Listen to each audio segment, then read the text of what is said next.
Amajazi aqokwa umuntu onesithunyo. Aphinda aqokwa umuntu onobungoma, ngisho inyanga zinawo amajazi. Amajazi ayangamandla usuke unikezwe wona abantu abadala bakini. Kunohambo abalihamba, kunokwembuleleka abakuthola ekuphileni kwabo. So ngenkathi wena wembuleleka ngejazi, yilapho khona kunezinto wena kumele ukuthi uzazi eziyimfihlo ngokukhanya. So ijazi ngiyaliphupha. Yeah. Ngiyaliboniswa. Yeah. Ngihambe ngiyolenza.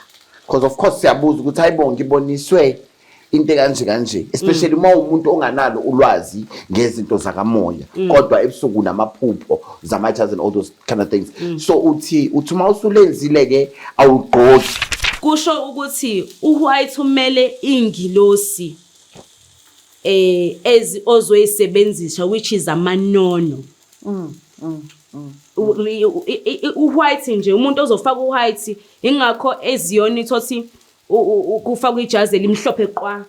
Lo muntu kulula ukuthi ebhule ngoba usuke letha abahlanzekile abamnene, abantu abangukukhanya, ngoba ingane ithi ingane ubone ivela ikhulume nje. Angithi ubone ukuthi umuntu azamise ezanithwa wow. Sukhuluma. Yeah, because ingane ivela ikhulume amanono. Yeah, so yeah. Sukhuluma kakhulu. Yeah. So kusuke kwamanono uWhite umele ukukhanya umuntu osazo khuleka bamnene, ingane ihlanzika ayinasona ingane. Ngisho ngathi ingane eyale eyashona yaphakama kuwena njengokuthi kumele wembule ngezinto ngabantu. Abantu bethu bafaka ngisho iphika kusuke kuyizalikwazi most of the time. Usuke uhamba nabogogo. Kancane kuba amakhehla kodwa nje kusuke kuyizalikwazi. Amajazi most of the time kuba amakhehla. So ngenkathi uligqoka uliboniswa, ugogo wakho ubelonga ebukhosini, nawe ubelonga ebukhosini. Not ukuthi uzoba isangoma. So lamajazi lawa ke ebesikhuluma ngawo anemfula okumele uyihambe or you can go anywhere. Angithi njengoba ngisho ekuqaleni ukuthi umuntu uyawuphupha umfula wakhe lapho idlozi lakhe likhona. Awuyi noma umuphi umfula, ingakho abantu sebeyathathwa abanikazi bamanzi. Vele inkosi lapha ayikwazi, inkosi yakhe lapha kini ngakini. Vele awaziwa la. Ingakho fanele uqala ubike makuthiwa njenganje lesengizosiza umuntu mhlawumbe la eJohannesburg ngisuka eDurban. Fanele ngitshela idlozi lami ukuthi ngithola umuntu osuka lapha ya. Ngicela nihambe nami niyothobisa labantu abakuleyo mnikazwa eleya ndawo le. Yes, engizofikela kuyona ukuthi bangamkele njengomuntu osuka emazweni.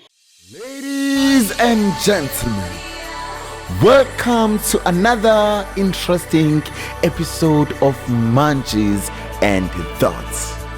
Your host, Chef Patanani Mbata. Hello Munchies, I am in the kitchen, my heavy space. Oh my goodness. Hello darlings, welcome to another interesting episode of Munchies and Thoughts. My name is Patanani, I am your chef. I don't know what to say. Hello darling. Hello. Ongonyama. Yabelosi. Ngingasakhumbuli kanjena. Hayi ngisaphila nje ngikhona. Ngingasakhumbuli kanjena. Darlings, yes, I've got Ngonyama, but you know what? I want you to introduce yourself. And today I will be cooking because you came late, so you must have dinner. Yeah. And and again, I need to remind my Munchies who I am. I am a chef, darlings. Yes, please introduce yourself. Who are you? Where are you from? What's special about you? And I don't know, maybe your social media platforms or your number, because last time I was getting a lot of people who wanted your number. Okay. Yes. Okay, all right. Umkhulu Dlangonyezi, Ngonyama Belozi. Ngumakhosi ngumntwana wesithunywa ngisuka eDurban KwaZulu-Natal. Ngixolise nje ukuthi ngingayishiya inamba yami. Inamba yami is 067 97 90 378. Ngiyatholakala ku TikTok, Facebook and Instagram. Makhosi Ngonyama, thank you so much ukuthi ngithema ngicela ukuthi uzoba nami lana siyenze lokho esidume ngakho awuzange ulibele uyale nale ulathi chef I will be there please angithathi lokho for granted ngiyawanga kakhulu ntwana wethongo ngiright mosne. So today I wanted us because so we will be talking while mina I'm cooking. I'm just going to prepare hake, stir fry, and I'm going to do couscous. All right. But for now, I'm just going to do hake and stir fry. Couscous, I'll do it later while we are talking. Okay. Yeah. My munchies, as you all know that I am still a chef. So it gets time ifikile sisendlini namhlanje sizobe sikhuluma mina ngibe ngimphekela ne so ngwara shake. But anyway, Ngonyama Belows, I want us to talk about amajazi. Kuneyinhlobo zamajazi. Okay. Angazi mina angazi ukuthi kahle zichaza ukuthini kusekwenze njani mugqoka ijazi etc. Okay. That's what we'll be talking about. Yes, I have my own questions. That's what I'll be asking you. But you can just start while I'm just putting the fish for you. All right. Angiqale nje kakhulu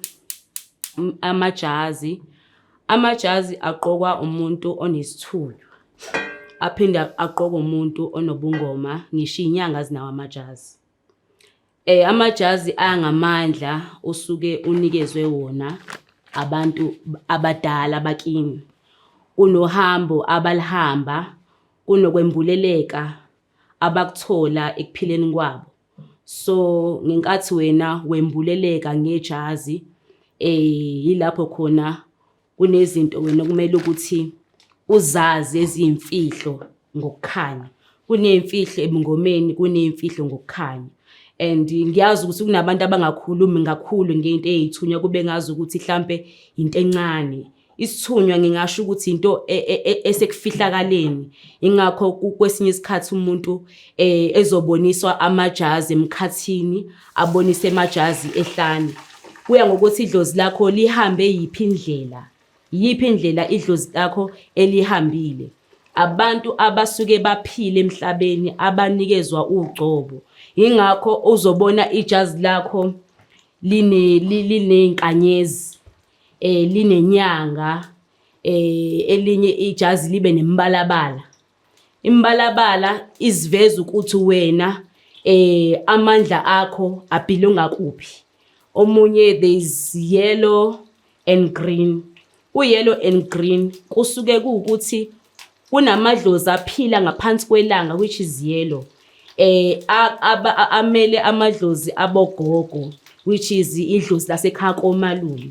So ngenkathi wena uphupha lo yellow and green, lo green lo usukumele amakhehla because amakhehla kusuke kwabantu vele abahamba ekudala besempini behamba emahlane balele emahlathini bayabaza umzimba. So lamajazi lawa mowaphupha if wena unalo njengamanje noma uphupha izolo, lelo jazi lizokutshela ukuthi wena kunamathongo akababa nakamama ahlangene kuwena.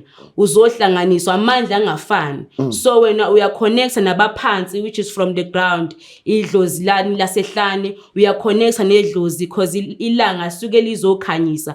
Angithi umzali mekuzala into yokuqala ophumela kuyona yini ukukhanya. So mawuzalwa umntwana kancane futhi ukuthi mhlambe kuyintatha kodwa kusuke kuyinkanyezi evela ebusuku umuntu ozala ebusuku. But ngenkathi wena uzalwa uzalwa phansi kwelanga kumzali umama noma oqhamuka kugogo. So ngenkathi uzalwa wena ke leli jazi leli liyaziveza ukuthi ugogo kwembethe nomkhulu kwembethe. Ngenkathi behlangana labantu laba bazokutshela ukuthi siyakuowna, sikuphethe, sihlangene kuwena.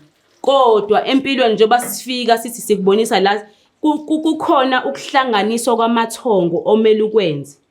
Mhlambe wena umuntu mhlambe othi hayi mina isibongo sakababa vele ubaba kahlawulanga ngeke ngigqoke leli jazi or whatever kunezikwelete ezikhona.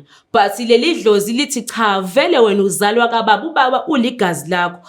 Ubaba kwakumele ukuthi exile ngoba ukuhlangana kwabazali ukuphelela kwisa kwakho ukuthi wena njengomuntu uphelele. So abazali bobabili kuzolethwa ini ukuthula zishuthi zikhona ingxabano ezavuka emndenini wakini ingakho usuphupha ijazi eligreen and yellow. So lelo jazi lelo libalekile kakhulu futhi ngiyengijabule umuntu onamandla engase ungaqala ngaleso sembatho. And lesembatho ngikase usenza usamkela ngensebenzo yokuthi wena umuntu osamela lashwe eqala ngoba lamathongo avuka nenhlambuluko kwena. Kumele ahlanganiswe. Kumele uye entabeni, kumele futhi uye emanzini. So uyothola imigezo yamathongo lawa avukayo kwena. It's not because of mo phupha ijazi usuzolapha abantu manje uye emanzini anything. Mhlawumbe wena uzoletha ukuthula ngaleli jazi ukuthi ugogo nomkhulu bakwazi ukusupporta bazokulethela inhlanhla empilweni yakho because kubalekile ukuthi indoda which is amakhehla abuse empilweni yakho abuse emzimbeni wakho ukuze akwazi ukunqobela empini akwazi ukuletha ngisho inhlanhla. So most of the time izinto esengiyibone kakhulu ukuthi abantu kwesinye isikhathi abakunaki lokho kanti idlozi lela kababa most of the time isuke liza namandla kuwena. So if ingakho sometimes omunye umuntu othi ngikwenze konke ngedlozi asekhaya komalume but still izinto azenzeke angiwafeel lamandla lawa ayikho into engizwayo kanti inkinga ilele lapha komkhulu bakho nalo badikilile wabashiya wathi ngenxa yokuthi lento uzube nenzondo because usungena endabeni zabantu abadala wingane uzalwe manje awukwazi ukuthi ungavusa ienga uyezinto without more information about ukuthi izinto zakho uzazi kangakanani. So abazali bakho ibona basuke bazi ukuthi baphile empiloni and wena uzophila impilo yakho kodwa uzala phezulu kwayinhlambuluko. So kufanele uyigezele kufanele wahlanganisa amathongo kumele ulibize izidlozi la kababa ngenkathi usuwenza inhlambuluko ila usungakwazi khona ke ukubiza idlozi la kababa emsamo. Okay manje nguzwe uthi lamajazi lawa uma ukuthi mhlawumbe ulibonisiwe right or uliphuphile uyahamba uyolenza. No. Okay ngiqale kanje ijazi kwesinye isikhathi moliphupha lizokutshela ulwazi ngawe isimo sakho. Moliphuphile ijazi uyahamba uyophahla edlozini ubike uthi bantu abadala nakho ningibonisa u1 no2 no3 no4 ngizocela ukuthi ngaleli jazi ngoba phela kuya ngokuthi liza nani because elesithunywa kuyaphoqa ukuthi ulenze but not ukuthi uligqoke because liyakutshela idlozi lakho ukuthi kunohambo ozolahamba ngalesembatho lesi nosu ukuthi uzohamba manje usiyothenga usiyakufaka no uyalibika ijazi lakho uthi bomkhulu nabogogo uphumele ngaphandle mhlawumbe uye entabeni noma uye emanzini ushisela impepho ngaphandle. Reason why sihlala endaweni ehlukahlukene khona bahlala emaflatini khona bahlala endaweni engahlambulukile awukwazi ukushisa impepho vele uyabo. So the most important thing ngiphuma ngaphandle uye la bebekhona ufika ushisa impepho abantu abadala ayi ngoba nakho ngingane engalaleli but leli jazi leli nanti ngizocela ukuthi ngembuleleke ngakho. Elinye idlozi liyakutshela ukuthi kuzomela uhambe lolu hambo ufike la nosu ukuthi uzolamukela ijazi then wena mhlawumbe usuyo lapha abantu kanjani no ijazi lakho kunabantu abadala okusamela ubamkela ubavume because omunye angathungisa ijazi but akakalivuma idlozi akali-understand. There's a journey that you need to take because awuliphuphi lo ijazi uzophupha neyibani ehambisana lesembatho onikezwe so kunemthandazo ozoyenza mhlawumbe like 2 months 3 months can be 6 months depending of amandla wena okusamela ukuthi uhambule noma inhlambulo kumele ukuthi uyigezele noma idlozi kufuna ukuthi lilashwe because nasithunywa mesiqhamuka siyakutshela ukuthi la ekhaya sihambe safika la kunemonakalo eyenzakala la so ledlozi nkathi lifika lifuna ukuzolungisa lisebenzisa wena elizophilisa idlozi liyakutshela ukuthi ngizodinga ibandla nothi ulifuna manje vele usazohamba ijeni but egcineni uyogcina unalo ibandla nothi ukuthi kusaseseni usuyavuka wena uba nebandla so kusamele ulazi leli dlozi uthi la ngoba endalihambi lodwa so amajazi ayahlukahlukana nje ngobuningi bawo. So Ngonyama so ijazi ngiyaliphupha ngiyaliboniswa ngihambe ngiyolenza because of course siyabuza ukuthi hayibo ngiboniswe into kanje especially uma umuntu onganalo ulwazi ngezinto zakamoya kodwa ebusuku namaphupho zamajazi and all those kind of things so uthi uma usulenzile ke awugqoki uyalibika yazi the reason why uyalibika leli jazi ngoba owazi ukuthi lo mkholozayo mhlambe leli jazi wayelapha ngalo imapha amaphutha awenza cause othi uyaliqoka wayinezimpi umfundisi labantu abashona abalandele emva kwakhe sekhona impi vele lapha khona ekuphileni kwakhe so ngenkathi ulimbasa leli jazi uzobona umuntu athi yasolo ngamela idlozi ngivukelwa izitha mengilapha umuntu uyangijika abe isitha kumina ingoba amathonga avukile kuwena wangawaqonda ukuthi azanani yini le abeza nayo bahambe yiphi indlela ekuphileni kwabo wena usukwamukela ijazi usuyalifaka kumele ulazi leladlozi lila ukuthi njengoba liza leli dlozi ingakho kubalekile uma uzokwamukela ijazi uthole impande zamathongo uwageze ukuze baze bakumbulele ube nembuzo futhi abantu bahlule ukukhuluma namathongo empepheni babuza abantu abadala ayikho into engavele ngivume nje kodwa ngifuna ukwazi imfihlo zenu ukuze ngikwazi ukulungisa because ngiyothi ngamukela lesambatho angazi usuhambe wafika phi nalesembatho so kufanele njengamanje ukuthi lesembatho mengisigqoka ngazi ukuthi ngiyaphi naso uyabo kodwa nje into engifuna ukuthi ngicacise kakhulu phasanani la ukuthi njengoba uthi umuntu uphupha isembatho bese uyakwazi usahambe asiqoke okay kunokuphupha isembatho sihengiwe edongweni kunesiphupha isembatho ugogo egqokisa kuhlukene amaphupho ngisho kanjalo yabo lesesihengiwe awukakafinyeleli kusona kusamele uyithole wena mhlawumbe khona udepressed uyaphuza uhamba indawo sisakulindile sisedongweni but ugogo mekugqokisile wasimntana mnasi sembatho mbatha hamba unqoba zonke izimpi zakho uyazwe nezimpi yena not wena so wena kufanele ukuthi mawugqoka lesembatho lesi uwazi ukuthi njengoba ngisifaka lesembatho lesi ingoba ngivele bengibathiswe ephushweni lami but if bese ngwelapha awakafinyeleli lapha but unawo la amandla lawa lapha uyabo unawo so kuzohamba kulojwayeleka ukuqhubeke nedlozi so my manches I hope you are still enjoying this episode what I've just learned lento oqeda ukisho ngonyama ukuthi isembatho uma sibengiwe lapha awukafinyeleli kuso because ngiyacabanga ukuthi abantu abaningi bavele bebona isembatho umuntu sekayosikhandise kosithungisa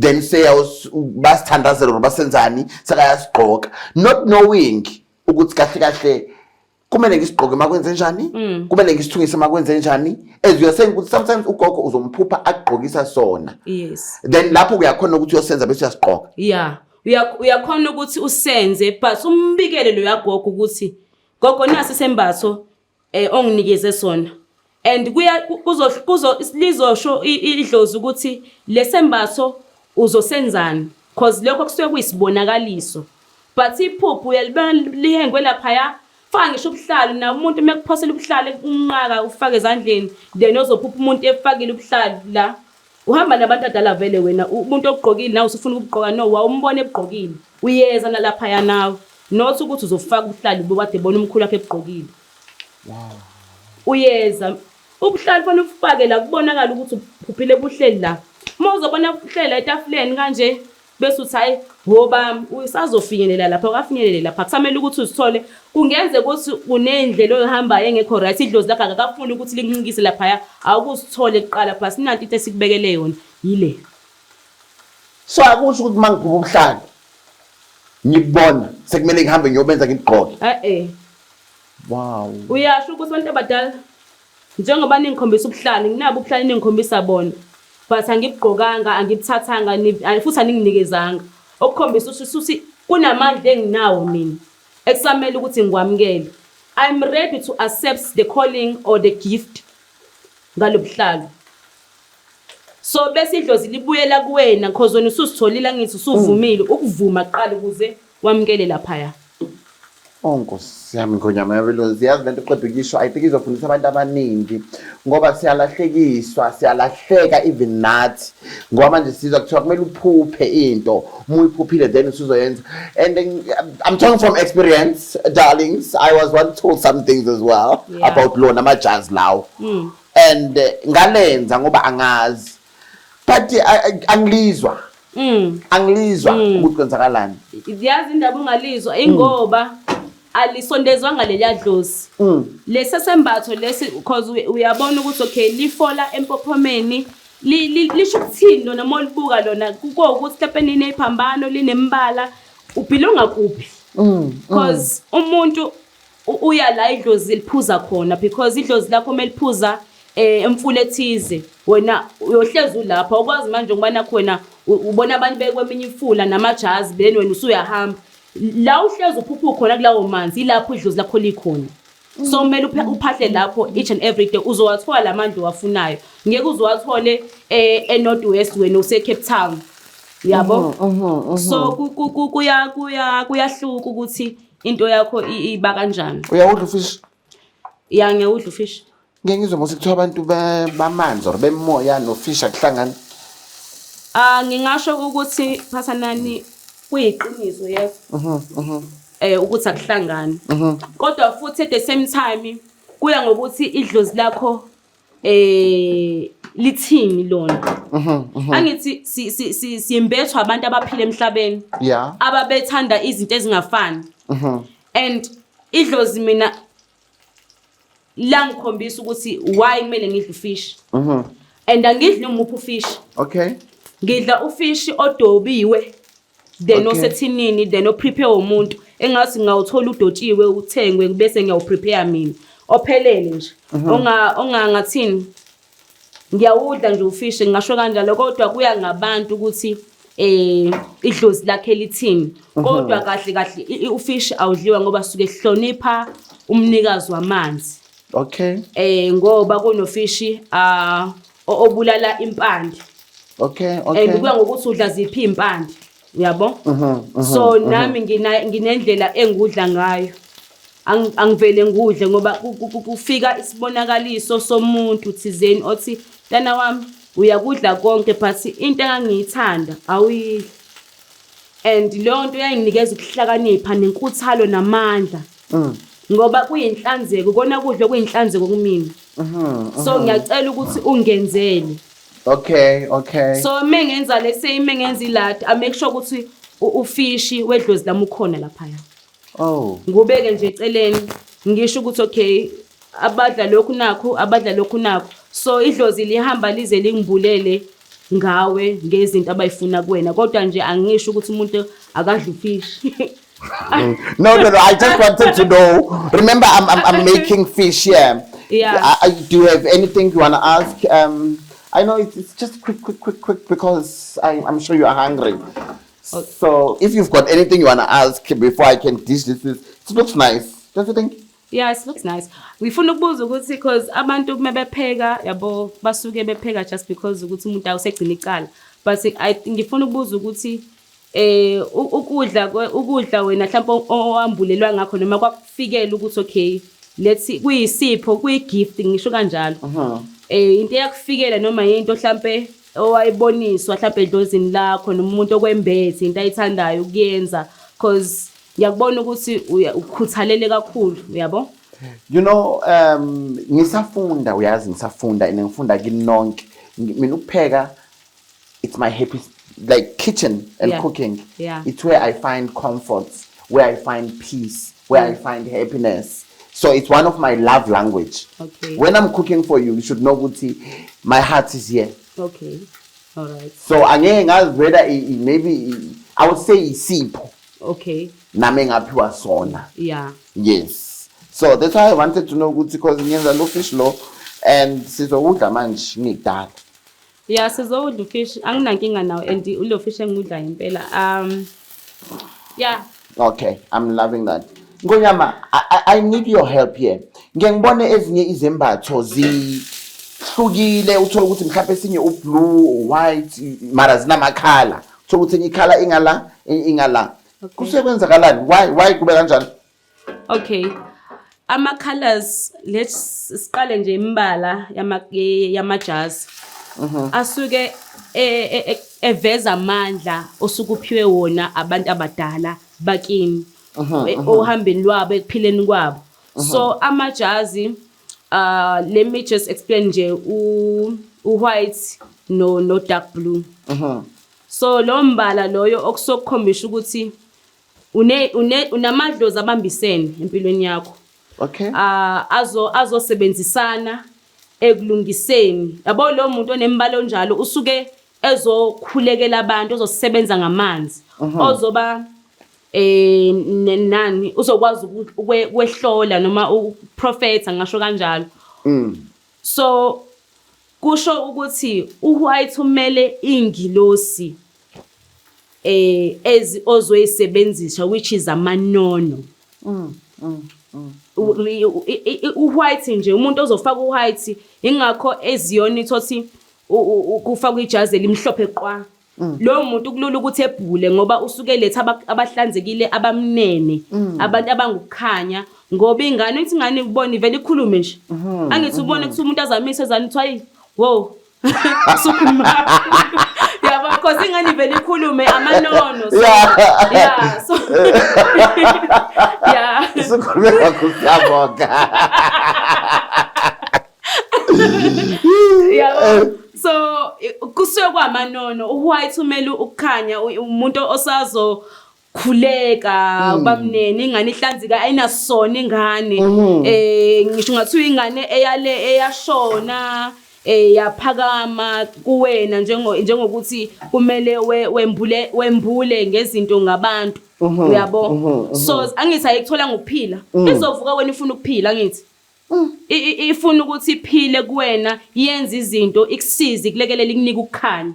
Then bese kuba ublue. Ublue masusuhlangene bese kuthi ke la yithunywa amanono bese kuba idlozi lamanzi. Mengikhuluma ngedlozi lamanzi angikhulumi kakhulu ngithi gogo kuphela nomkhulu cha. Ngikhuluma ngemoya enikeza abogogo nomkhulu bobabili ukuthi wena ube namandla. Uma khuluma ngoblue. Yes. Okay. Idlozi lamanzi. Okay. Idlozi lamanzi omunye angasho ukuthi ithunywa zamanzi ngoba abantu abasuke baphila emhlabeni bathunywa bani? Umnikazi wamanzi. Angithi khona umuntu ozophupha imermaid. Omunye uzophupha inzuza, inzuza inyoka. Ozophupha inzuza. So ngenkathi ekuphupha lokho labantu bahamba nalemoya yalamandla imfihlakala ukuthi bezongenelela ekulungiseni ekuhlambululeni ngoba amanzi ayinhlanzeko angiphile empilweni zethu. Akekho umuntu ongaphila emhlabeni ngaphandle kwamanzi. So labantu babusa khona la. Uyabo? So lo muntu uzosebenza abantu. Uzoboniswa aphinde futhi aphilisa abantu ngamanzi. Ukubonisa lezi ayithunywa nalela dlozi lamanzi nemfihlakalo ugogo nomkhulu wakho bazohlangana ngamandla okugeza ndaba bazokubonisela bazokunikeza futhi ukukhanya. Okay, Ngonyama. Amanye amajazi enginokuwabona nama social media, amanye aneziphambano ezinkulu ngemuva, amanye aneziphambano ezincane. La ephambanweni kusuke kwenze njani maye esinye sisikhulu esinye sisincane? Okay. Kulamajazi. All right.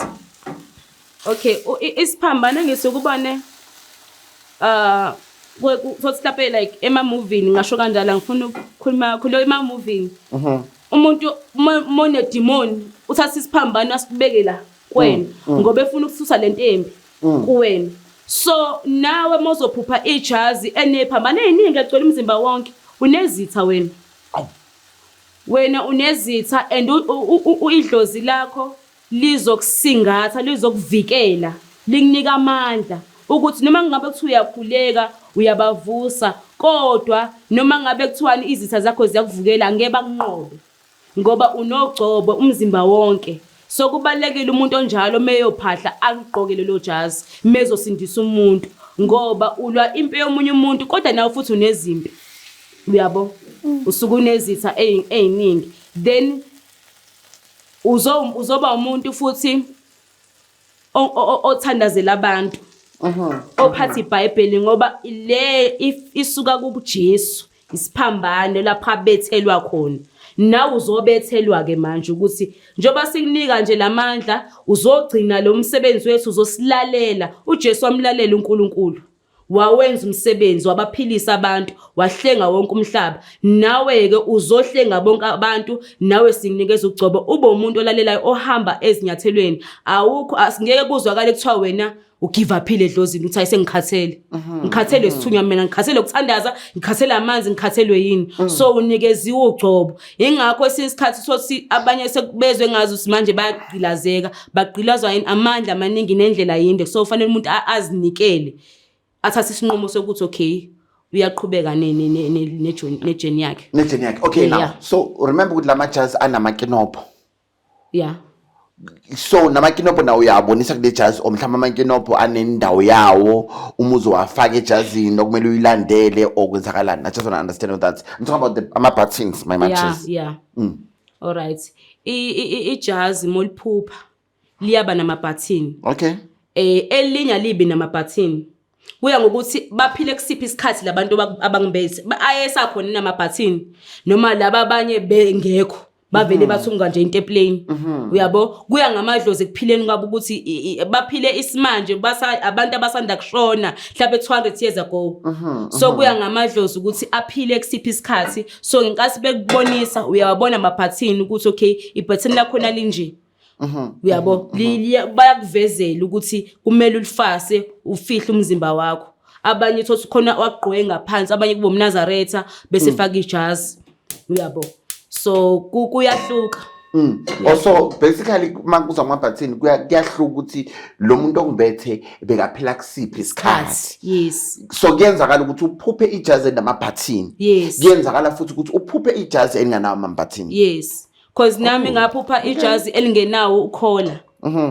So ngazibuza ukuthi abantu baphupha amajazi abanakhola, mina why lami ngingenalo ukhola but nga understand ukuthi no amadlozi ekuphileni kwawo ukuthi ukwakheka kwamajazi ayenje. And mengibabuka labantu abakudala, abantu abakudala kakhulu, abadala nje amakhehla amadala. So ngabona ukuthi okay kuphileni kwabo kwaba kanje. Kunamanye amajazi ngonyama yabeluzi, I'm sure uyawazi, awengwe. Okay. Lawo ahlukene kanjani kunalawa blue and white etc. Cause why ngibuza ngalawa amajazi engwe neyiphika zengwe. Hey, they are very famous. I think umuntu makabona ufake lona noma ungasika umuntu omoya vele yathi hayi uphasana manje ingonyama enkulu besikhathi. So please talk to my manchis. Mina I want to put the stir fry here for us. Okay. All right. So angiqale kwingwe. Ingwe imele ubukhosi, royalty. We are from the royalty family. Ngumuntu ophethe umcebo. Ngumuntu ozoba namandla, angeke uswele. Idlozini mangabe kuthiwa kwenzakalani lizokuhlenga. So ingwe le mozo iphupha ijazi ezisembatho sakho. Iyakuchazela ukuthi usazohamba uhambo uzofika ebukhosini. And idlozi lakho liza ngokukhanya nangamandla ngoba amanye uthi yingwe kodwa inesiphambano. So amakhosi asebenzisana nezithunywa. Ukhosi bakho yes uzobamukela but kunama challenges ozodlula kuona and udinga amandla ukuthi ukhulekele ubukhosi bakho onikezwe bona.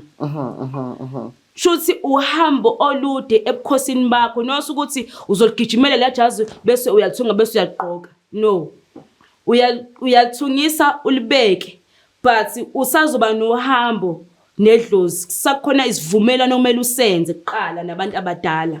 Sakhona ukulashwa omele ukwenze until uzokwamukele lesasembatho lesaya bese kuyima usembatha kodwa usuke uzohlengwa ebukhosini bakho. Ingakho ijazi lakho lengwe linani linephambano. Abantu bethu bafaka ngisho iphika kusuka kuyizalikwazi most of the time usuke uhamba nabogogo. Kancane kuba amakhehla kodwa nje kusuka kuyizalikwazi. Amajazi most of the time kuba amakhehla. So ngenkathi uligqoka uliboniswa ugogo wakho ubelonga ebukhosini Oh, nawe oh. ubelonga ebukhosini not ukuthi uzoba isangoma. Oh, I love that. Okay. Awusona isangoma, Okay. but So anyone engaba ne jazz or ispeaker yes, engasiso isangoma. yes. Okay, proceed. Yeah, ngoba angithi ubukhosi kumele amandla nomcebo nokuphatha nokuhola, uyabo. Abanye basuke bezohola abanye abantu ngendlela khona uzoba good in communication, umuntu abe convinced ngenxa yosimo sakhe ukuthi akekho right. Omunye uzoba good kwi healing ngalamandla obukhosi anikeze ubona kubo. So akufani ukusebenza, but amandla lawa asuke owanikeziwe ubukhosi basekhaya. Kunomcebo ugogoze nginezayo kumele uphathe kahle uwamkele. Kunamandla afike nawo la kumele ukukhulekele lokho kugcineke. Ingakho sothi umunye usothi la uyazi ngithe ngamkela le sesiphika ngathola umsebenzi. Iloba bukhosi lo yayo obamkelile noma ovumile. Because nasembaso susitholile manje sekuvuleka something usiyasiqoka uyosigezela noma usuwenza imigezi noma usukhuluma nedlozi ukuthi uyakuvuma ukukhanya uzobulela ubukhosi bakho ngesembaso ngoba siyakuchaza ukuthi wena ungubani. So lezi embatho lezi zinamandla basically. Yes, zinamandla. Umuntu onesembaso ngiyamhlonipha kakhulu because isembaso sengwe simele ukuthi angeke uswele. Angeke ulala ungadlile umuntu ohamba nobukhosi onesembatho lesaya. Uma ukuthi njengamanje unaso kodwa uze ngathi usemzimeni kunemgezo kumele uyenze ngale la jazz lilaya. Shuthi ubukhosi bakho bavuka baba nezimpi because mhlawumbe amadlozi akho kumele ukuthi uwahlambulule then bese uyalimbula ke after that isiphika sakho then bese uyasebenzisa ke lo jazz lakho bese uyasebenzisa. Ngonyama kuyenzakala ukuthi uphuphe ijazi elimhlophe uchazile eliyana ukuthi ijazi elimhlophe amanono. Yes. Kuyenzakala ukuthi uphuphe ijazi elimhlophe kodwa lebe nesiphika sengwe. Yes. And ekuchaza ukuthini lokho? All right. So amandla osukunikezwe wona wena ngathini ngeke ufocus kakhulu ezintweni eziningi even though unabo ubukhosi but unikezwe lamandla okwesindisa noma okwephilisa okwekhuleka. Ngathini umuntu onjalo uyashesha kakhulu ukuboniswa amaphupho uphupha into ezokwenzeka everything like that but umbathisiwe Yesu ubukhosi but even though ngeke agxile kakhulu ukubona but into ebusa kakhulu kuyena yilezi ayithunywa. Ngeke atholakale kakhulu nezangoma, ngeke athole kakhulu manje phasa kakhulu imithi because ugcobo lwakhe lamandla njengoba lisikuyisiphika kugcina la but indawo yonke white because yes because angesi kuyahlukana ukuthi ingwe yakhe iphelele awayiphelele uyabo ine eningi la mbalo omhlophe. So wena uzoba umuntu ohamba amanzi okhulekayo ohamba inkonzo othandazayo angeke ugxile kakhulu emthini. Or if you've got white all over and then ingwe speaking. Isincane ingwe yabo ibekwe nje lapha ya. Uyabo umbathisiwe Yesu ubukhosi bukhona idlozi lakho lebukhosi likhona usebukhosini umntana wasebukhosini kodwa into yakhilele lapha ya kulezi ayithunywa umuntu ozohlolela abantu bakhulekele ubasandazele wenziwasho because ngenkathi uhlolela umuntu fanele ukwazi ugcine futhi ukwazi ukumsiza ubukhosi Yesu ukuzokusiza but ngeke ukuzukujule kakhulu enasempandeni. Yes. Wow. Okay, kunamanye amajazi ngonyama uthola ukuthi ijazi lesaka. Okay. Ungangifundisa ukuthi umphuphe ijazi lesaka or wanike ijazi lesaka kahle lona lichaza ukuthini le representa ini obani. Cela nje ukuthi ungifundise namamanchisi. All right. Asiqale nje la kakhulu ijazi lesaka njengoba ngithachaza seqaleni ukuthi kuya ngokuthi amadlozi ayephila kudala aphila yiphi impilo ahamba luphi uhamba ikuphi ababekwazi ukwenza ukuze bakwazi ukurepresenta ubukhosi babo noma amandla abo.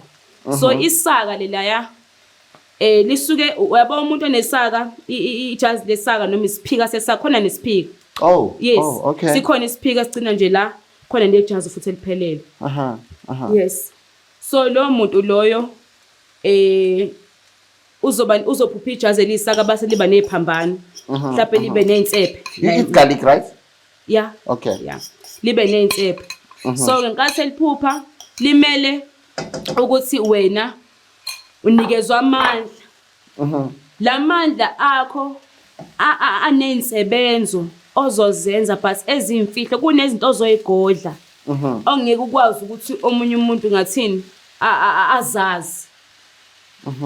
Ngoba yes bafikile njengabantu abangabathandazeli noma abeza ngamandla but at the same time abantu abanezimfihlo ekulapheni kwabo cause abanye izithunywa zabo thothi omunye uzophupha kakhulu entaba omunye uphupha kakhulu isiziba kunemfihlo yasezibeni njengomntwana wesithunywa ohamba nekhehle ehamba nesaka so kuyimfihlo kukhona izinto ezifihliwe isaka ezinye izinto mogcina into esakeni angisawuyiboni ukuthi khonani lapha ufuna ukubona ukuthi yini lapha kufanele uziqaqe into ukuze ubone ukuthi khonani phakathi esakeni so same like idlozi emeliza kwena nesaka kunemfihlo ezikhona ezigciniwe la ekhaya but you are the only person esizokhuluma naye and you are the only person ozovukelwa izitha but bazokusitha at the same time yabo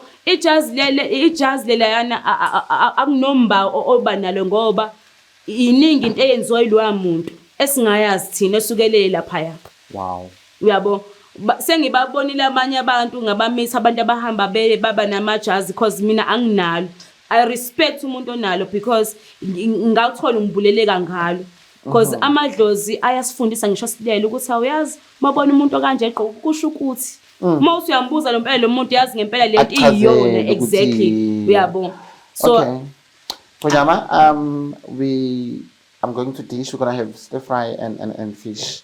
Lovely. How's the food? looks delicious. I was cooking, so I had to cook for you, and then come back to the table, of course. Yeah. So let me taste. Just, I want you to tell me. I wanted to do couscous for you, but now time is running because I must come and shoot the show. I understand. So I want you to tell me. Oh, it's very nice. Umnandi.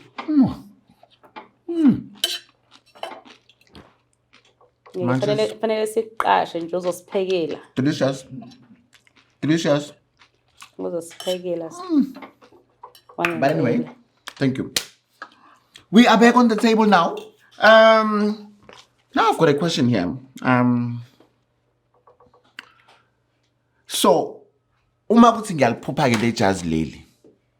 Angilithungisi. Kuzokwenzakalani? Okay, angithi ngikathi uliphupha kusuke ukuthi idlozi liyakumbulela ngawe and nangalo ukuthi lona longubani enamandla akho. So akumele ungathini uthule ngazi ukuthi awuzange uzubone lutho noma awulazi noma awuliphuphanga. Kubalekile ukuthi uhambe uyophahla noma ungeke uzuthenge. But kube khona into oyenzayo nawe kungathule ngazi usi awuphuphanga because ukuphupha kusuke kunenkulumo ekhona eqhamuka kwidlozi lakho. So if ungenzi lutho ke at all kuzoba inkinga kakhulu lokho. Kuzoba inkinga kakhulu. Yes. Okay, and then abanye isiphika esiyelo esinesiphambano esibomvu. Sichaza ukuthini? All right. Sikhumbula ukuthi white uyellow umele izalukazi. And then red ukhombisa ukuthi yes uhamba nabantu abadala abayizalukazi but izalukazi zakho zivuka namacala shothi ubukhona ubuthakathi okwahamba bavuka phezulu kwalomndeni wala ekhaya. So kunemgezo kunemkhuleko okumele uyenze ngezimpi ezavuka kini because the red represent impi ekhona emndenini wakini. So if wena uzoyiphupha but ungabi nemthandazo ngoba isiphambano sisodwa sisho ukuthi uzokhuleka ukholele kuNkulunkulu nakugogo wakho nakumkhulu wakho oza namandla okulungisa lesasimo esilapha ekhaya. So kuzoba khona futhi izinto ozombulelwa zona mhlambe can be ingakho kuthiwa umuntu kuthiwa udla amagobongo ey'thunywa ngoba usuke ezoletha ukukhanya kulomndeni wala ekhaya. So ingakho uzophupha leso siphika esibhilonga komalume kodwa ikhona lento eyimfihlo noma ubuthakazi noma ingxabano eyadala uthuthuva phezulu kwalomndeni. So wena uzoba hlambulula ubakhulekele usula macala. So kusho ukuthi uma ubona leso sembatho leso siphika nesiphambano bakubonisa abadala ukuthi kunento enje. So wena okumele uyilungise. Wow. Yes. Uwena kumele ukulungise not ukuthi ngeke ukwazi ukulungisa amandla usunikeziwe wona because bazokhanyisa amadlozi akogogo abasuka komalume bazokukhanyisela but banawo amandla okukhuleka abantu ababekwazi ukukhuleka bexhumene noNkulunkulu bekholela uNkulunkulu. So nawe kumele ukholele uNkulunkulu ukhuleke wenze lento ugogo wakho ayifisayo kuwena. Lokho kuzokusiza ukuthi naye ahlezi ehlangene nawe ukuze kulungiseke izinto bese yakutshela ukuthi yazi ukuthi umalume ukuze abe kanje kwenze ku 1 no 2 no 3 idlozi liyangibulela. So liyakutshela ukuthi okay la ekhaya akaze kwenziwe iladi lizokuthuma ukuthi hamba wenza iladi khona mhlawumbe khona umuntu owawena umsamo wena uzothunya ukuthi uhambe uyalungisa lo yamsamo loya. So umsamo ulungisa kanjani? Umsamo awulungisi ngokuthi uhambe ufike lapha ekhaya umbe noma uchela umsamo ungene phakathi ngempande uchela umsamo. Umsamo ulungisa ngokuthi amadlozi akomalume akumbethe noma afuna ukuthi ubalungisele bageze qhuma geza phalaza hamba ungene emanzini ubahlambulule kube nensebenzo kunanempande zokuqaqa amafindo kunempande zokugeza amathongo zihlukile impande ezisuke kumele ukuthi uyisebenzise kunemthandazo kumele ukuthi uyenze ngabantu bakini abahamba nawe nothi ukuthi fanele uzuye emsamo. Yes ungaya emsamo kodwa bese usudlulile enhlambulukweni wazenza labantu abadala. Inhlambuluko uyayenza entabeni uyayenza emfuleni ngoba kusuke ukuthi kube khona mhlawumbe imbuzi noma iqhude whatever ezodinga ukuthi uhlambulule labantu abadala. So kuyahluka but nje usuke uzolungisa izinto eziyizimpi ezavuka kini komalume okumele ukuthi ulethe ukukhanya bese uletha amandla kulomndeni. Uzobona ukuthi wena okuthatha mhlawumbe umuntu uphuphe idlozi lithi limthuma but akasa receive inhlanhla mhlawumbe usevulele bonke abantu bayavuleleke emndenini because of lo muntu lo owenza izinto ekhaya oyilungisayo oyilungisa idlozi lakhe bese kuqaqeka kuswele kamacala. Uzobona ingane ithola umsebenzi ekhaya omunye uthele isikhala sokufunda because of wena ulungisa umsamo. So Ngonyama ngokuzwa kwami kubalekile ukuthi uma uboniswa lezi zinto lamajazi lezi ziphika before uzoqala uyisebenzise hlambuluka kuqala angazi noma ngikuthole kahle. Yes kunjalo kumele ugeze awugezi futhi noma ngayiphi impande. Kunempande zokugeza amathongo kunempande zamacala ukuthi kwakhona ubaba nomama bashona bengagezelani inhlobo bengazwani kwakhona impi bese babuya nalempi kuwena na uvukelwa izitha. So awukwazi ukuthi uqhamuke nje usungena ekhanyeni ususindisa abantu kunento ekuhlalele inhlambulo kumele ukuthi uyenze ngalezi embatho zakho uzoletha ukuthula uzogeza not kumele lapha abantu wena no. Wow. What I want to say to all my munchies that are watching us now, I hope you heard uNgonyama uma yethi as much as siphupha lamajazi neyiphika nakho konke kubalekile ukuthi sihlambuluke kunempande ezisetshenziswayo ukuze uzihlambulule akusizo zonke impande right? Yes. I hope uniyezwa. Impande esithunywa ayiligezi idlozi iyakhanyisa. Kunempande zamathongo omgezathongo omhlamba amanzi ohlunguhlungu impande zamathongo lezo but abaprofeti ngeke ukuthi ugeza idlozi ngabaprofeti ngeke ukuthi ugeza idlozi ngovuma mhlophe in sokukhanyisa So awukwazi ukuthi hayi ngoba nakho sengiphakamisa isithunywa ngidla igobongo lesithunywa kuphela then uthi usuqedile. No, awukwazi ungene ekhambeni lomhlophe ungadlulanga kwimigezo kususa amathunzi abantu bakini. Then usungakwazi ukuthi usuyophakamisa isithunywa. Kufanele uqale ulashwe kuqala. Then usungakwazi usuyophakamisa isithunywa ngoba vele sebehlambulukile. Uzothi ubamemezela phaya akekho ozosondela necala kuwena, akekho ozosondela nesinyama kuwena. So bazoza sebekhanya but fanele ukuthi ubalaphe kuwena lethi ukugeza umsamo. Wow. Yes. Ngifuna ukwazi la kunamanye amajazi amba neyiphika kube ne-rainbow. Okay. Lawo asuke kwenze njani? Nahlukene kanjani kulawo ekade ngikhuluma ngawe eqaleni? All right.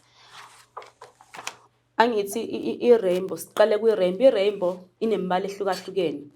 I-rainbow iqhamuka emkhathini. Izosuke izophuza amanzi. So wena unikeziwe ugcobo lwamandla ahlukahlukene. Lo muntu wenza konke. Ayikho indima angayingeni. Uyashumayela, uyahlamba, uyageza abantu, uyacula, unezithunywa ezihlukahlukene eziphila kuyena.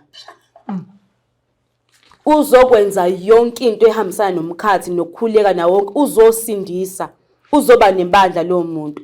So ukhonetha kakhulu noNkulunkulu, ukhonetha kakhulu futhi nedlozi lamanzi ngoba impilo yakhe ile lapha emanzini. Akayilutho ngaphandle kwamanzi. Umuntu ozophilisa abantu kakhulu, umuntu ozokholelwa eBhayibhelini, umuntu ozothandazela abantu, kodwa nje kusuke kuyithunywa ezize ngomsebenzi ohlukahlukene. Ingakho imbali ihlukahlukene because uPink umelela abamnene,ogreen amakhehla, orange ithunywa zaphezulu. Kuningi okuhlukahlukene amadlozi ekhaya khona la so kusuke namadlozi ayinqwaba abusa kuyena. Ingakho omunye umuntu uba namamuthi. Uyambona namhlanje uyabanda, sasuyashisa, sasuyagula, abo kuningi. Sasuyagula kusasa akasagula, uyashintsha. Omunye isikhumba sakhe siyashintsha yabo. Engazi ukuthi akumele umuntu omele aphumele ngaphandle. So kunezinto experience ayimona amadlozi amaningi. Ungazi ukuthi hayi mhlambe kufanele ngilashwe abahlukene labantu. Bebefika omunye uzokushintsha nothi ukuthi uzokwenza umuntu omubi. Indlela amandla akhe asuka azokwembatha. But depend ukuthi wena ke idlozi lakho uligeze kangakanani, uqinile kangakanani. Fanele limele sibeletha kuwena ungasindelwa. Ingakho omunye uyaquleka. Omunye uvule isithunya hayiza kakhulu ngobani akanawo amandla ukuthi kumele idlozi lakhe akwazi ukuthi njani alibelethe. Usamncane usadinga ukuthi alashwe eqala adle inkamba agezwe ayiswe entabeni emanzini. So lo muntu usaweak. So uma ephanyelwe ithunywa enjalo uzofile eweak ngasonke isikhathi uyagula.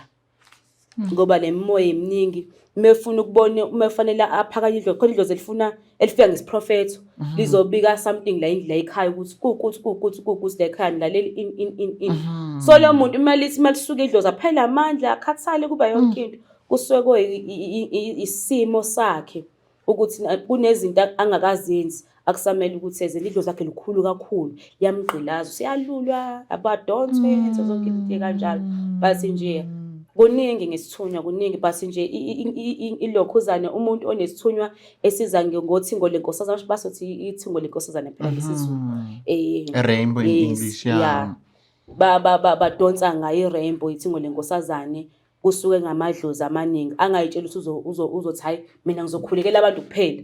No, khona lesithunywa lesa kumele kusasiqhumise esizokwenza ukuthi khona isithunywa siphakamise. Ziningi izinto azozenza maninga. Uzongena empophomeni, angene ezibeni, angene entabeni, angene ehlane. Uzongena zona zonke lezi ndawo accommodate zonke lezi zithunywa ehlangene kuyena. So lamajazi lawa ke ebesikhuluma ngawo anemfula umele uyihambe or you can go anywhere. Angithi njengoba ngisho ekuqaleni ukuthi umuntu uyawuphupha umfula wakhe lapho idlozi lakhe likhona. Awuyi noma umuphi umfula. Ingakho thosa abantu sebeyathathwa abanikazi bamanzi. Vele inkosi lapha ayikwazi. Inkosi yakhe lapha ngakini. Vele awaziwa la. Ingakho fanele uqala ubike makuthiwa njenganje lesengizosiza umuntu mhlambe la eJohannesburg ngisuka eDurban fanele ngitshele idlozi lami ukuthi ngithola umuntu osuka laphaya ngicela nihambe nami niyothobisa labantu abakuleyo mnikazwa leya ndawo yes engizofikela kuyona ukuthi bangamkele njengomuntu osuka emazweni ukuthi ngikwazi ukusindisa umuntu ohlala kule ndawo. Wow. Okay, because iyona lento edala ukuthi kube khona ingxabano uyabo, because usuka kwenye indawo uya kwenye indawo awubabikelanga lapha kodwa bekho lapha basuke bengekho lapha basuke bazi ukuthi bona basuka kuphi. Ingakho kuthiwa sibe singomakhosi noma sineyithunywa asiphuzi kumfulo ofanayo and asilaphi kumfulo ofanayo. Uyalazi idlozi lamanzi lakho uhlezi uphupha ukuthi likuphi. I need this clip. That's profound. Awukwazi ukuthi ungasuka nje manje ugibele uthi hayi ngoba ngibona uphathanani kwimpophoma mhlawumbe yase Cape Town hayithi ngishone khona sho sinamandla. Yazi ukuthi lento engiyishoyo engicelayo kuzukhanya iyosiza abantu abaningi wena Ngonyama because last time ngikhuluma nge-men's cleansing and leo topic yangithatha kakhulu because siyabona ama social media kuthiwa hey unguyamabeluzi uya cleanser somewhere if you want to join it's 200 or 300 so now and remember sinezipho ehlukahlukeneyo. Yes. And siyaya ngoba saza ngithi ngoba sisafuna ulwazi so lento ishoyo ibaleke kakhulu and I hope my munchies are learning. Yeah. Ibalekile kakhulu naphasanani ngoba idlozi lakho omunye uzoliphupha idlozi lakho ethi lapho angithi ngishilo ngiyathi mina ethunyeni ngemfihlo not ukuthi emngomeni angithi engomeni iphupha amalayoni izingwe ine ama elephant what kuningi ukuphushwayo ethunyweni uphupha amanzi imfihlo semanzini inyoka inkosazane whatever inkanyamba yabo inkanyamba ibelong isithunyweni. I belong kakhulu emngomeni. I belong kuyithunya inkanyamba. So umuntu onenkanyamba nje usuke nethunya esinamandla. But ngifuna uyicacisa la ukuthi idlozi lakho belikukhombisa indawo. Hamba uyophahla lapho. Hamba uyolandelela dlozi lila. Lapho lazi ukuthi ula ukuphi uhlala kuphi umsamo wakho mawube nalela thongo lilaya. Sisa amathongo ngoba base kufihlalaleni amathongo lawaya liyankanyamba iyithongo liyanzuza iyithongo liyankosazane iyithongo kuwena ngoba omkhulu bakho babekholelwa emandleni abo babephupha njengoba nathi sisaphupha xa ukuthi ngenzani nenkosazane yaphakathi ebujuleni kwamanzi uyabo khona imfihlo khona ngeyithunya ekusamele ukuthi kunama rituals ayenziwa kuleya nkosi yamanzi ezintwana wesithunywa mongakafiki lapho ludo uhambo lakhona phasanani akulula ukuthi ushashe ufinyelele lapha ya kuleya nkosi uyayiphupha impela phathi kunokulashwa osazodlula kona kunempande ezophuma kuleya nkosi ukuthi ukuze uxhumane nami thola lempande ube nesibindi noma ngabe kuthiwa uyafika ungabi nokuvalo ukwazi ungenisa umuntu lapho umuntu lapho esuke khona ungabi nankinga so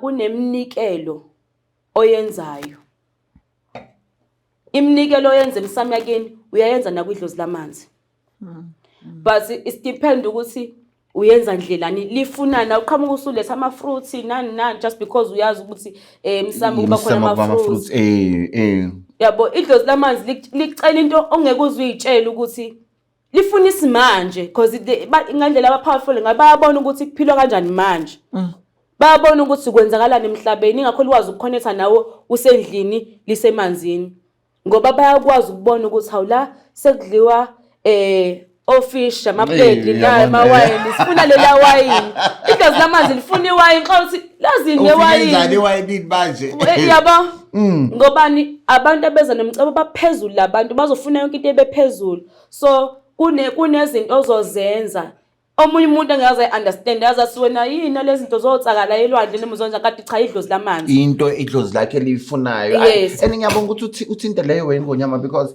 nginokuyibuza mina ngibona abantu bephethe izinto bemanzini beyolwandle because ngiya-researcha ngiyabheka ngiyabuka futhi. Yes. Remember ukuthi uma wenza i-content umuntu oshutha ama-shows anjengathi Manjentos because Manjentos is all about spirituality and other things of course, but that's what I'm focusing on. I'm not focusing on other things that are not important to me. So sometimes I would look, I'm like, awa, mara manje lana kanjani. So I'm so glad ukuthi you are raising that. And nabantu abasibukele, nabantu abasakhula kukamoya bayafunda. yes nanokuthi unaphathana into esha abantu bayalijaha idlozi idlozi mina I prefer idlozi ngasasa 7 years lichaza kumina that is fine as long as ngizofika lapha and ungayitshela ukuthi into uzoyigcina lese ugobela ugobela uzokunikeza information kagogo wakhe angeke akunike information kagogo wakho base uzokufundisa izinto ngesithunywa ukuthi kwenziwa kanje iladi limiso kanje but iladi ukuze libe ladi yini fanele ukwazi ukusefa ngithi idlozi lakhe lona likufundisayo ukusefa ukuthi usefa kanjani ukuthi lento right noma wrong yini but ugobela ngeke ahleze ehleli la ekufundisa yonke into idlozi lakhe lona likufundisa yona into abantu abangayazi Ebashayayo ngonyama. because njengoba behamba indawo nendawo besizwa idlozi liyakusho ukuthi hayi ngifila ngi-right kulo muntu ayila akhambi kahle ayila elinye limchithe lithi hayi ngeke akumele ukwenze lokho ngoba benza into engakafiki isikhathi benza into engakafiki isikhathi ngenxa ukuthi utshela ukuthi unedlozi ugijima uhamba uyothwasa mina took me 5 years ngisiza abantu without ukuthwasiswa ngithwasiswe idlozi lami ngisho inhlolo everything ngizenzelile because kwazi kwafika isikhathi sokuthi no sekuyisikhathi sokuthi ngithwase ke manje yabo and ukufika kwakhona kube into engakholakali because ngoba ubone into moyilindi isikhathi eside wayihlonipha as long as idlozi lakho likutshela ukuthi okay wena sifuna ukuthi ukhulekele abantu and not ukuthi mina sengizohamba ngifuna laba bantu ke manje no umuntu approacha because idlozi lakho lifuna ukuthi usize abantu khona bani ngibone ngazi usunamandla ungangikhulekela omunye akutshela inkinga zakho umyali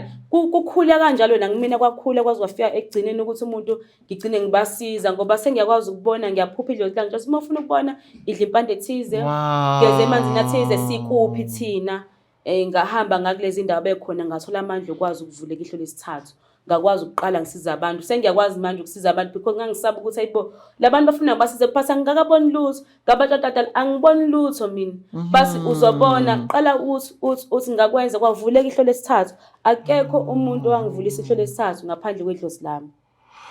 You know, lento ishoyo iyangithinta kakhulu.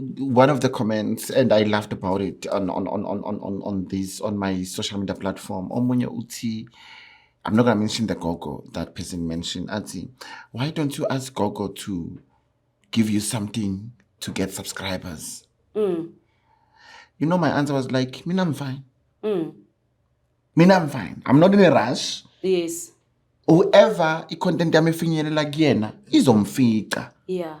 But I am not gonna go now ngiyofuna izinto or ngithi nginikeni izinto ezizongixaka. Yeah. Yeah.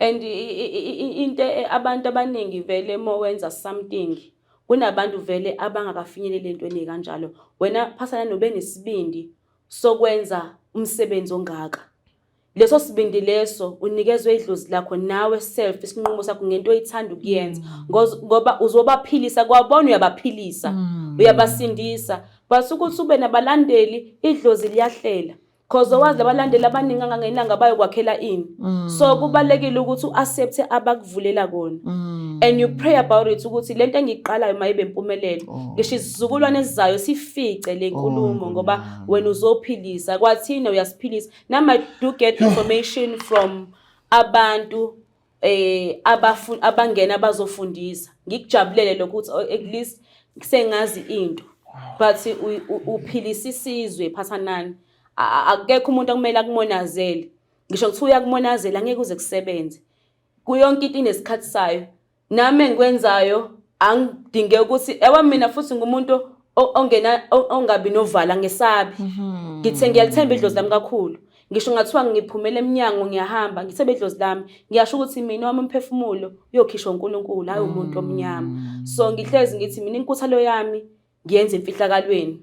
Kubalekile vele ukwenza imfihlakalweni ngisho usunedlozi noma unesithunyo. Sisebenzele imfihlakalweni musukukhuluma yonke into ephuphayo ukuthi hawu seyidlozi lami lithi liyinkanyamba idlozi lami lukuthi idlozi lami linginikeze ilotho sengiphupha ilotho manje ilotho sichaza ukuthini usuyazikhombisa phela manje idlozi lizokuthemba kanjani mokhuluma kanje lizokuthemba kanjani ngeke ngisakuthemba idlozi uzoxaya ukuthi le mali yangenzeka le business lama wena wonke umuntu uyazi ukuthi wena uphathisweni manje. Okay, we don't finish the content here. My munchies, you know, enye into engithanda kakhulu ngokwenza i-munchies and thoughts ukuthi ngihlangane nabantu abafana noNgonyama and other munchies that comes here bazohlala nami bakhulume. I-munchies and thoughts ayiyi ndawo izohlala ikhona la. Yes. I-munchies and thoughts ila ukuthi izokwakha izofundisa. Njengoba ngihlale ngisho ukuthi thatha lokho okukusebenzelayo. Uma kungakusebenzeli ungakuthathi. Umuntu uyasefa nawe. Uyasefa nawe. Khona uzosala mawusefa. Uzokuthatha ukhichime nakho. Uzobona ukuthi kuyakusebenzela wathi. Mina ngisiphuzela iwine, you all know that. Ngoba ngiyalithanda liyangisebenzela. Let's get chance now. You drink. That's 6 for 7 years. Okay. So I hope you really enjoyed this episode with Ngonyama. Ngonyama, your word of wisdom, my love. We can't finish this. Your word of wisdom. We are closing now. Ngikhuluma nje nabantu bonke abaphiwe amandla. Amandla ungagive up kuwona. Kusasa uzoba umuntu idlozi lakho uthembele kulona kakhulu. Ungezwe kakhulu ngabantu. Izwa ngalo. Uhloniphe izembatho zinamandla. Kodwa kunohambo ozolihamba uzufike lapha. Make a decision ngoba idlozi ufuna ukuthi likuthembe nawe uzethemba ukuthi one day angeke nangathi ulahle ikhwama. Ungcolisile idlozi basi nje ngiyacela ukuthi emakhaya ninakekele kakhulu. Ngiyabonga. On that note, it's alright, but good night, darlings. It's a good night. Good night. It's a good night anyway. We're doing the episode at night, and are you enjoying my food? It's very nice. It's very, very nice. Oh, nice. Thank you.